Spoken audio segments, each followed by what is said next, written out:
आप ब्राह्मण होकर मनुवाद को गलत कह रहे हैं। हाँ बिल्कुल, बिल्कुल कहूँगा कि जो धर्म, जो संप्रदाय, जो संस्कृति ये बता दे कि ये भाई अगर दलित हैं, अगर ये मेरे कुएं से पानी पी लेते हैं तो इनकी हत्या कर देनी चाहिए। अगर ये व्यक्ति जो है, ये व्यक्ति अगर मेरे हनुमान जी के मंदिर में घुस जाता है ये दलित, तो इसकी हत्या कर देनी चाहिए। मैं समझता हूँ और ऐसे ब्राह्मण होने पर मुझे शर्म आती है। नमस्कार, तो जनता लाइव देख रहे हैं आप और मैं हूं आपके साथ पूजा। और इस वक्त मेरे साथ अतुल त्रिपाठी हैं जो एक जाना माना चेहरा है। लगातार एक लंबे समय से जितने भी सामाजिक परिवेश और सामाजिक मुद्दे होते हैं उन पर लगातार अपनी बात रखते रहते हैं और समाज में जिस तरीके की भी व्यवस्था होती है उस पर भी निष्पक्ष होकर अपनी आवाज़ बुलंद तौर पर रखते हैं। तो सबसे पहले तो आपका बहुत स्वागत है अतुल। और जो सवाल है आज का हमारा वो ये है कि जिस तरीके से राजस्थान में एक के बाद एक घटनाएं सामने आ रही हैं, जैसे कि अभी हमने हाल ही में इंद्र मेघवाल का मामला देखा और उसके बाद उसके गांव में एक और परिवार को जिस तरीके से डराया धमकाया जा रहा है गांव छोड़कर जाने के लिए।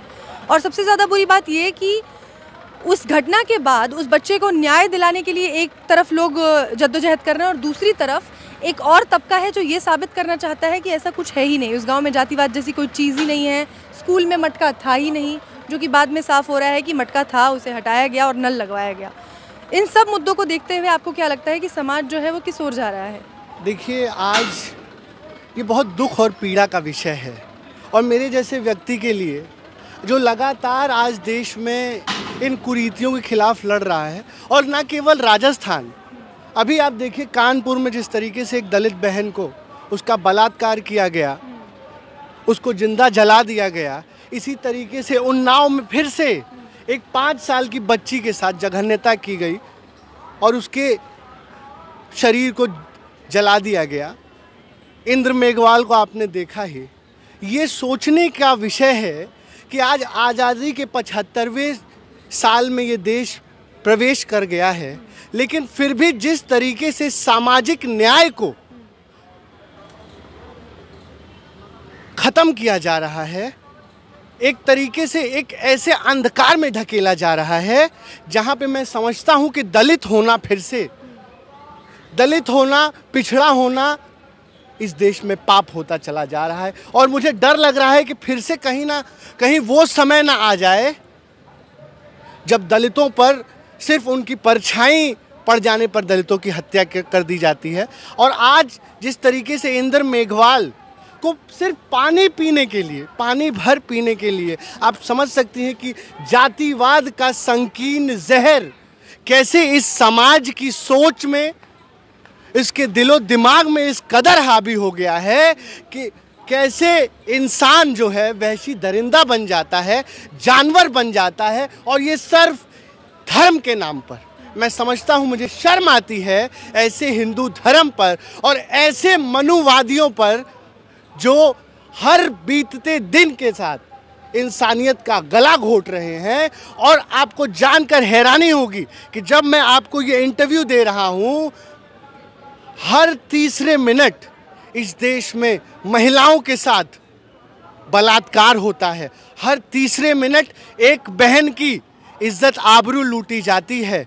और आपको हैरानी होगी कि इनमें सबसे ज़्यादा संख्या, सबसे ज़्यादा अगर संख्या किसी की है तो 70% दलित महिलाओं की है, पिछड़े महिलाओं की है, जिनके साथ जघन्यता की जाती है, बर्बरता की जाती है। आज हमें ये प्रश्न पूछना पड़ेगा कि क्या हम अंबेडकर के सपनों का भारत बना रहे हैं? क्या हम गांधी जी के सपनों का भारत बना रहे हैं? आज आज़ादी के 75वें वर्ष में हम प्रवेश कर चुके हैं।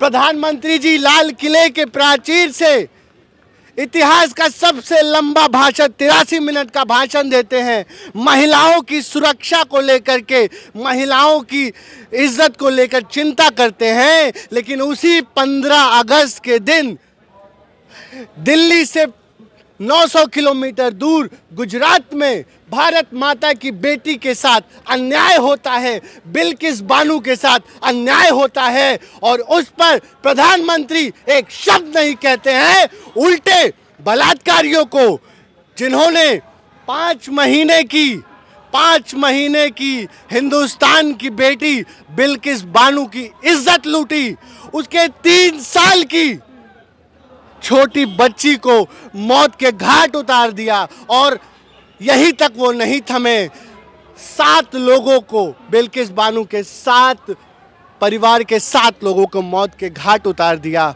उन वहशी दरिंदों को बाइज्जत बरी कर दिया जाता है। उन वहशी दरिंदों को फूल माला और लड्डू खिलाया जाता है। मुझे शर्म आती है आज़ादी के इस 75वें वर्ष में प्रवेश करने पर और प्रधानमंत्री के खोखले भाषण देने पे। एक तरफ वो महिला सशक्तिकरण की बात करते हैं, दूसरी तरफ उनकी सरकार बलात्कारियों को लड्डू खिलाती है, बाइज्जत बरी करती है। मुझे लगता है इससे बड़ी शर्म की बात इस देश के लिए कुछ भी नहीं हो सकता। आपको क्या लगता है, क्या कारण है कि इस तरीके की जो मानसिकता है वो लोगों में लगातार पनप रही है? चाहे वो शिक्षक है, उसके अंदर ऐसी कौन सी कुंठा रही होगी जिसके कारण उसने 9 साल के एक बच्चे को सिर्फ पानी पीने के लिए मार दिया? और एक और चीज़, जब आप जैसा एक सोशल एक्टिविस्ट जो समाज के इन तमाम मुद्दों पर बात करता है और उसके मुंह से भी जब हिंदुस्तान जैसा शब्द निकलता है, ये क्या वजह है कि ये सबके जो एक आइडियोलॉजी बन चुकी है, जब भी हम भारत के बारे में बात करते हैं तो हम पहले हिंदुस्तान को ही तवज्जो देते हैं, ऐसा क्यों है? देखिए, ये जो देश है ये बहुत से फूलों से बना हुआ एक गुलदस्ता है। आज हम इस गुलदस्ते को बचाने की लड़ाई लड़ रहे हैं। वो हजारों रंग की लड़ाई लड़ रहे हैं, उन हजारों भाषाओं को बचाने की लड़ाई लड़ रहे हैं, उन हजारों संस्कृति सभ्यताओं को बचाने की लड़ाई लड़ रहे हैं। और इसमें जब हम हिंदुस्तान कहते हैं तो ये उर्दू का एक शब्द है और आप इस शब्द से गंगा जमुनी तहजीब झलकती है। इस शब्द से हमें हर मजहब को जोड़ा जाता है इस शब्द से, इसलिए इस शब्द की प्रामाणिकता इस अंधकार में बहुत ज़्यादा बढ़ जाती है। हमें नाम से कोई वो नहीं है। अगर भारत भी हम कहते हैं तो उतना ही प्यार है जितना हम हिंदुस्तान कहते हैं, उतना प्यार है। कि हम बात कर रहे हैं जातिवाद के लिए, यहाँ हम न्याय की बात करेंगे तो हम संविधान का सहारा लेंगे, कॉन्स्टिट्यूशन को आधार बनाएंगे। और यहाँ जब हम कॉन्स्टिट्यूशन की बात करते हैं तो उसमें सिर्फ भारत या इंडिया जैसे शब्द दिए गए हैं। तो बार बार हिंदुस्तान का प्रयोग करके कहीं ना कहीं आपको नहीं लगता कि हम कॉन्स्टिट्यूशन से अलग जा रहे हैं? आप जब बात कर रहे हैं इंद्र मेघवाल के लिए न्याय की, तो हमें कॉन्स्टिट्यूशन को आधार बनाना है जहां जातिवाद को ख़त्म करने के सारे प्रावधान दिए गए हैं। और ऐसे में जब हम बात करते हैं तो हमें भारत शब्द का इस्तेमाल करना चाहिए। देखिए शब्द भावना, ये देश जो है भावनाओं पे चलता है। सारा खेल यहाँ शब्दों का है। शब्दों का खेल तो ये कुछ भी कर सकते हैं। देखिए, भारत कह लीजिए तो क्या भारत कह लिया, मैं कहूँ कि मैं इंडिया कह रहा हूँ तो क्या मेरे लिए प्यार कम हो जाएगा? ये बेफजूल की बातें हैं, ये जनता को गुमराह करने और भटकाने वाली बातें हैं कि अगर मैं इंडियन कहूँ तो मैं भारतीय कहूँ और हिंदुस्तानी कहूँ और गंगा जमुना में रहने वाला कहूँ तो बढ़ जाऊँगा। इसी की तो हम लड़ाई लड़ रहे हैं। और रही बात, आपने कहा कि सामाजिक न्याय को किस तरीके से ख़त्म किया जा रहा है, तो आप देखिए कि किस तरीके से संविधान की जो मूल भावना है उसको हर दिन कैसे तार तार किया जा रहा है। इसका उदाहरण मैं आपको निगमीकरण से दूंगा और आपको जान करके हैरानी होगी कि सामाजिक न्याय पर जो सबसे बड़ा कुठाराघात है, सबसे बड़ा हमला है, वो निगमीकरण है, प्राइवेटाइजेशन है। और सरकार जानती है कि आरक्षण को डायरेक्ट ये ख़त्म नहीं कर सकते हैं, क्योंकि अगर ये आरक्षण को छू भी दिए और आरक्षण की अगर बात भी इन्होंने कर दी तो ये हिंदुस्तान की राजनीति से ख़त्म हो जाएंगे, भारत की राजनीति से ख़त्म हो जाएंगे। इसलिए इनका जो दोहरा चेहरा है, तरीका इन्होंने बदल दिया है सामाजिक न्याय को ख़त्म करने के लिए, और वो तरीका है प्राइवेटाइजेशन। प्राइवेटाइजेशन मतलब आरक्षण खत्म। प्राइवेटाइजेशन इज इक्वल टू आरक्षण खत्म, क्योंकि प्राइवेटाइजेशन से सरकारी संस्थाओं में ही आरक्षण होता है, सरकारी प्रवेश परीक्षाओं में, यूनिवर्सिटीज़ में ही आरक्षण होता है, प्राइवेट कंपनीज में आरक्षण नहीं होता है। अंबानी अडानी के जो है संस्थाओं में आरक्षण नहीं होता है। इसलिए ये सरकार जानबूझ करके देश की संस्थाओं को प्राइवेटाइज कर रही है, जिससे कि दलित शोषित जो है उन संस्थाओं में ना पहुंच पाए, और फिर से जो लाखों करोड़ इस देश के आदिवासी हैं, दलित हैं, दबे कुचले हैं, वो विकास की इस महायात्रा में पीछे रह जाएं। वो वहाँ तक तो तब पहुँचेंगे ना जब उन्हें अपने गाँव और कस्बों से सही सलामत आगे बढ़ने दिया जाएगा। अब जैसे इंद्र मेघवाल की हम बात कर रहे हैं, तो इंद्र मेघवाल की जब जिस तरीके से उसको मारा गया और उसके बाद उसकी जान चली गई, उसके बाद ये साबित करने के लिए कि उसके शिक्षक ने उसे नहीं मारा, गांव की 36 बिरादरी के लोग वो रैली निकाल रहे हैं, वो पंचायत बिठा रहे हैं और आपस में ये फैसला कर रहे हैं कि शिक्षक जो है वो दोषी नहीं है। वहाँ बैठ के एसडीएम तालियां बजा रहे हैं उनके इस फैसले पर।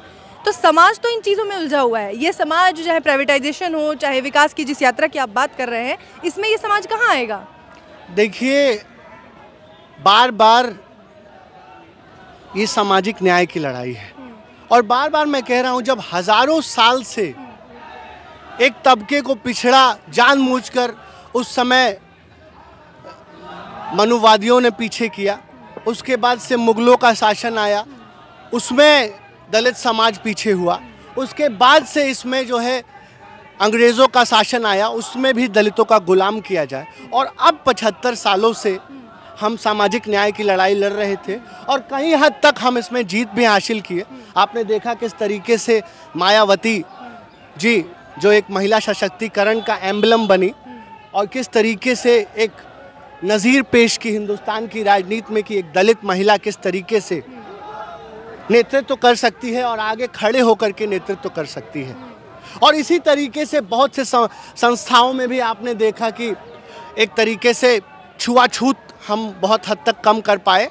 लगातार देश अभी इन सामाजिक कुरीतियों से आगे निकल ही रहा था कि 2014 में ऐसी शक्तियां इस देश में प्रबल रूप से सत्ता के सर्वोच्च शिखर पर बैठी, जो पूर्ण रूप से मनुवादी हैं, जो पूर्ण रूप से ऐसे संगठन से आती हैं, आरएसएस जैसे संगठन से आती हैं, जिन्हें हिंदुस्तान की सरकार ने, कालांतर में हिंदुस्तान की सरकार ने बैन कर दिया था। आरएसएस को ये माना जाता था कि ये ऐसा संस्थान है जो समाज में नफरत फैलाता है, जो समाज में जातिवाद फैलाता है, और इसलिए उस समय की सरकारों ने आरएसएस को बैन कर दिया था और पूर्ण रूप से बैन कर दिया था। जब वो जातिवादी संस्था, वो मनुवादी लोग 2014 में लोकतांत्रिक माध्यम से लोकतंत्र को ढाल बना करके लोकतंत्र में प्रवेश करते हैं, तब इस देश के सामाजिक न्याय पर सबसे बड़ा कुठाराघात होता है, सबसे बड़ा हमला होता है। और आप अभी तो वहाँ पे राजस्थान की इंद्र मेघवाल की बात कर रही हैं।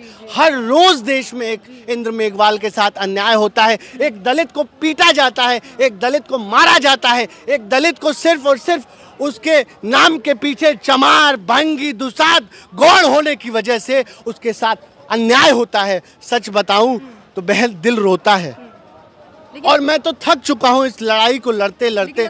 जिस मनुवाद को आप कोस रहे हैं, ब्राह्मण होकर आप मनुवाद को कोस रहे हैं, हाँ। उस मनुवाद को हमारे जजेस जो सुप्रीम कोर्ट में बैठे हैं वो कहते हैं, उनमें से एक महिला जज ये बयान देती है कि मनुवाद की वजह से जो महिलाएं हैं उनको सम्मान मिलता है। इस मानसिकता के साथ हमारे सुप्रीम कोर्ट में एक महिला जज बयान देती हैं इस तरीके के। आप देखिए, आज कोलिजियम सिस्टम पे हम बात कर ले, क्योंकि जब आप न्याय व्यवस्था की बात करती हैं तो सबसे बड़ा जो ये है, कोलिजियम सिस्टम पे हम नहीं जाते हैं। मैं ये कह रही हूँ कि आप ब्राह्मण होकर मनुवाद को गलत कह रहे हैं। हाँ बिल्कुल, हाँ। बिल्कुल कहूँगा। हाँ, मनुवाद इसलिए गलत है, आप मेरी बहन, आप ये मुझे बताइए, हाँ।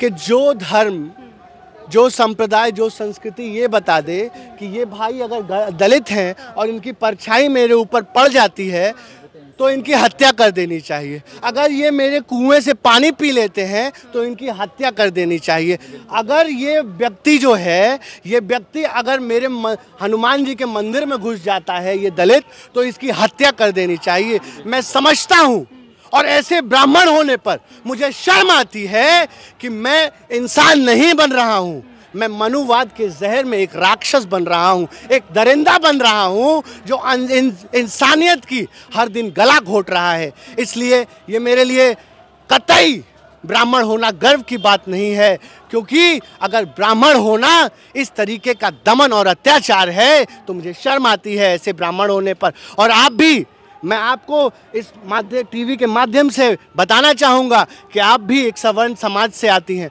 और जिस प्रखर तरीके से आप दलित समाज की लड़ाई लड़ रही हैं बहन, आपसे प्रेरित होके, और आप जैसे, यकीन मानिए दिल से मैं ये बात कह रहा हूँ, आप जैसे सवर्ण समाज के लोग जो दलितों की लड़ाई लड़ रहे हैं, हमारे जैसे जो लोग दलितों की लड़ाई लड़ रहे हैं, यही एक उम्मीद है, इस अंधकार में यही एक उम्मीद है। और इंद्र मेघवाल की बात करते हैं, आज वहाँ पर सरकार में कौन है? कांग्रेस पार्टी वहाँ पे सरकार में है। तो आज अगर सबसे ज़्यादा सवाल पूछने की ज़रूरत है तो कांग्रेस पार्टी से सवाल पूछने की ज़रूरत है। राजस्थान की कांग्रेस पार्टी से ये सवाल पूछने की ज़रूरत है कि अगर राहुल गांधी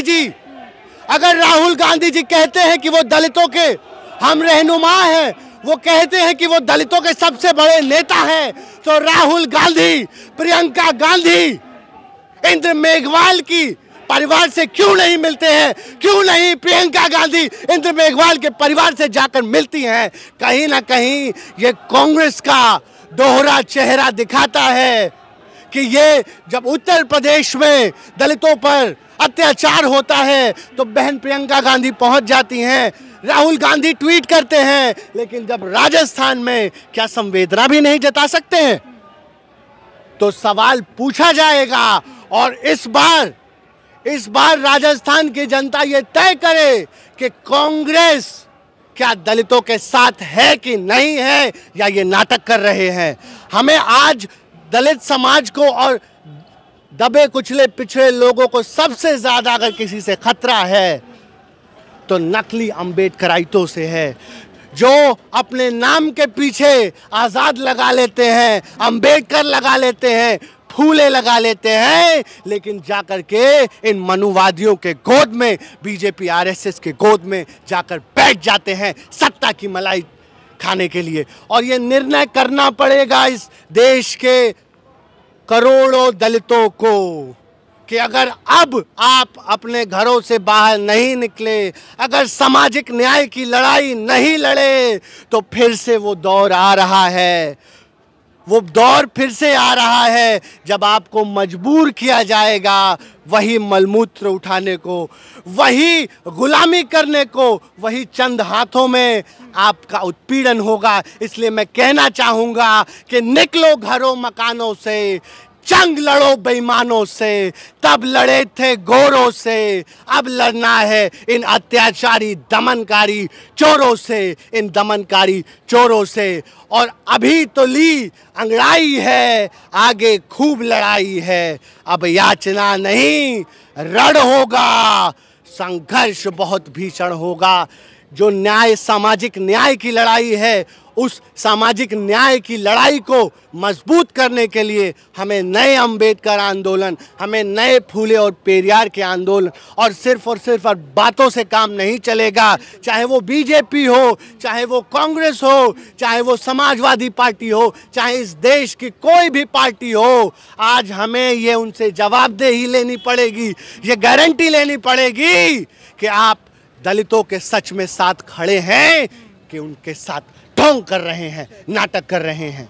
जी बहुत शुक्रिया अतुल आपका, आपने बहुत ही बखूबी तरीके से अपनी बात रखी, और आप जैसे कुछ सवर्ण लोग जो इस तरीके से जागरूक हैं और दलित समाज का इस तरीके से मनोबल बढ़ाते हैं, वही इस देश में उम्मीद है।